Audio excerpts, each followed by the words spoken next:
வங்கிகள் மற்றும் வங்கி சாரா நிதி நிறுவனங்களில் தங்க நகை கடன்கள் வழங்குவதற்கு புதிய கட்டுப்பாடுகள் விதிக்கப்பட்டுள்ளன.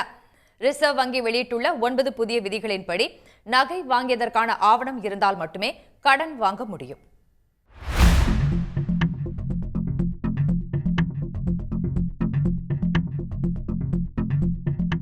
தங்க நகைகள் மீது கடன் வழங்கும் வங்கிகளும் வங்கி சாரா நிதி நிறுவனங்களும் ஒரே மாதிரியான நடைமுறைகளை பின்பற்றுவதற்காக 9 புதிய விதிகளை ரிசர்வ் வங்கி வகுத்துள்ளது.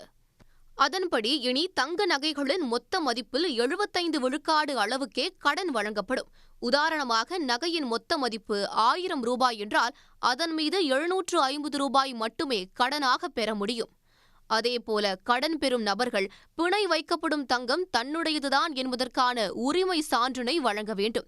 நகை வாங்கியதற்கான அசல் ரசீதுகள் இல்லை என்றால் அடகு வைப்பவரின் உரிமையை உறுதி செய்ய பொருத்தமான ஆவணம் அல்லது நகை தன்னிடம் எவ்வாறு வந்தது என்று எழுத்து மூலமாக உறுதிமொழி பெறப்பட வேண்டும். தங்கம் மீது கடன் பெறுவோருக்கு வங்கிகள் தங்கத்திற்கான தூய்மை சான்றிதழை வழங்க வேண்டும் என்றும் அதில் கூறப்பட்டுள்ளது.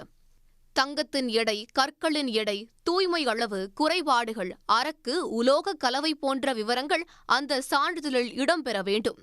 22 கேரட் அல்லது அதற்கு மேற்பட்ட தர மதிப்பு உடைய தங்க நகைகளுக்கு மட்டுமே நகைக்கடன் வழங்க வேண்டும் என ரிசர்வ் வங்கியின் புதிய வரைவு விதியில் கூறப்பட்டுள்ளது.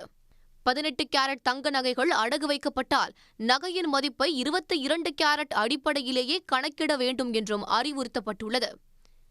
ஒரு நபருக்கு அதிகபட்சமாக 1 கிலோ தங்கத்துக்கு மட்டுமே நகைக்கடன் வழங்க வேண்டும் என்றும் அறிவுறுத்தப்பட்டுள்ளது.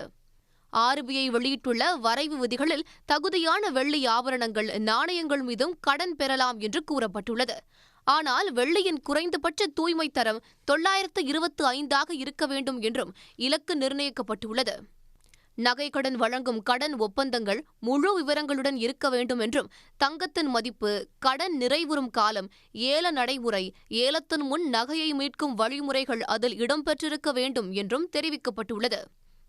அடகு வைக்கப்பட்ட தங்கத்திற்கான முழு தொகையையும் செலுத்திய 7 நாட்களுக்குள் வாடிக்கையாளருக்கு நகைகள் திருப்பி தரப்பட வேண்டும் என்றும் தெரிவிக்கப்பட்டுள்ளது.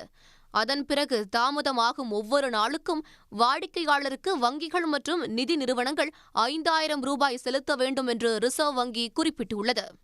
உடனுக்குடன் செய்திகளை தெரிந்து கொள்ள சன் நியூஸ் பெல் ஐகானை கிளிக் பண்ணுங்க.